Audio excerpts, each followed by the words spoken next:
abitare sui Colli Euganei credo sia una fortuna perché il territorio è bellissimo, è meraviglioso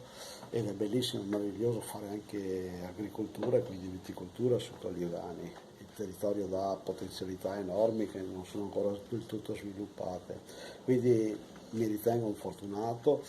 e credo che anche i colleghi possono ritenersi tali. Ci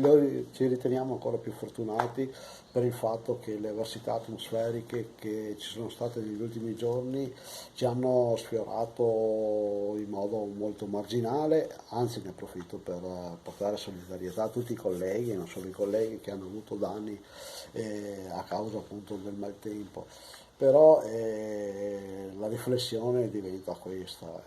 questo clima non ci apparteneva nel passato, questi temporali che diventano dei veri e propri tifoni, se così si chiamano, con grande piovosità intensa e venti forti, io da ragazzino non mi ricordo, quindi qualcosa è successo e dobbiamo prenderne atto, prenderne coscienza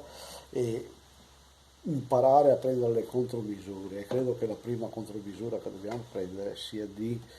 quella di avere la responsabilità di non aumentare ancora di più quello che è il problema climatico che si è già generato, quindi massimo rispetto per la natura, non possiamo sfidarla.